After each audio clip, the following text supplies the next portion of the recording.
Hey, Stefan coming at you on a Tuesday noontime here in Bangkok. Oh, it's brutal hot today, 35°C with a heat index of 47, 48. Oh, it's dangerous. You got to stay hydrated. Oh, yeah. Well, I've checked out of the monkey nap, and I'm going to go back over to the Isanook for 6 days. But I'm going to come back to the monkey nap this evening because it's going to be another big party. It's going to be a fish party.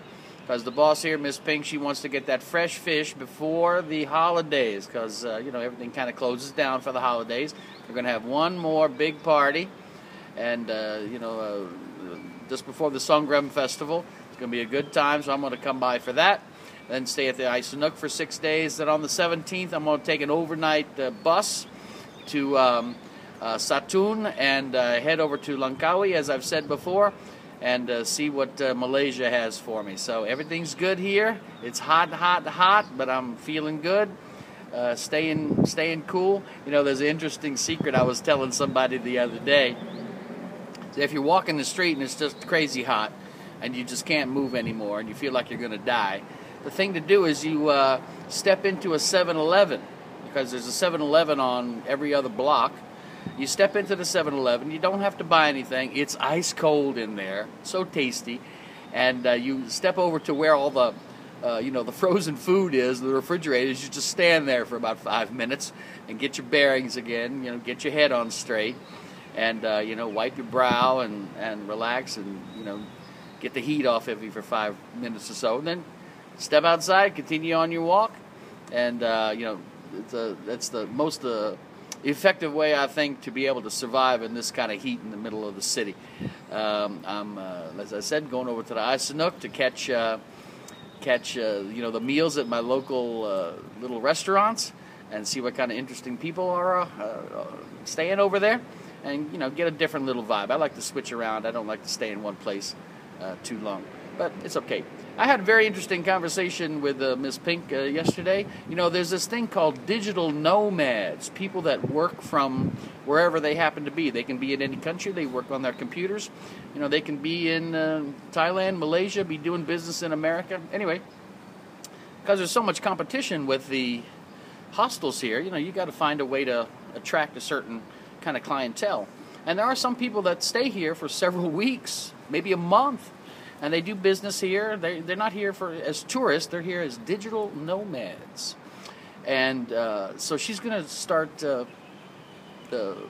appealing to those kind of people with a separate sleeping area, a place to work. If they don't want to hang out with the backpackers, they can kind of be by themselves and work all day and, relax. But if they want to, hang out with the backpackers and the people from 6 countries, they can, step out into the common area and just, have a good old time. But then there's a, space for them to work. So a very interesting concept. She's trying to make this thing work. I like it. I'm not a digital nomad myself that way. I'm not working from my computer in other countries, but I'm certainly not going to be a backpacker. I'm going to be staying places for more lengthy periods of time. I don't want to rent an apartment or something like that. Because what use would it be to rent an apartment in Bangkok? Because you just go to your apartment, you're by yourself, and that's it. So there are people actually that stay here that are friends with the staff. They actually come here in the evenings and hang out. They're not staying here, but they're hanging out here, and that's pretty cool. That means that this place has a specific vibe. That when you're here, your family, and you got friends here that take care of you, share their food with you, take care of you if you have a problem. There's a guy that had just catastrophe, as we say in Russia. He left his bag with his laptop and his money and his passport in a taxi. Could never find the taxi. His stuff is gone. He's just the worst thing that you could have happen to you when you're traveling like this. And they were doing everything they could to help him out. Took him to the police station, got him an emergency temporary passport and all that. So they helped him out like family. So I think that's very cool, and that's why I'll be coming back here to the monkey nap.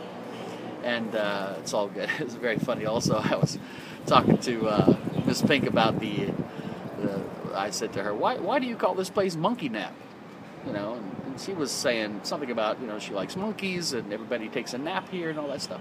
And I pointed out to her that there's a slang term monkey nap in the U.S. And it's when you've been high on meth for about 3 days, and you're driving your car and you fall asleep while you're driving, and you wake up and you're in the bushes, or you've had an accident or something like that. So it's like a little nap you take after you've been on meth for 3 days. She just thought that was very funny, but not really funny, because nobody here's on meth as far as I know.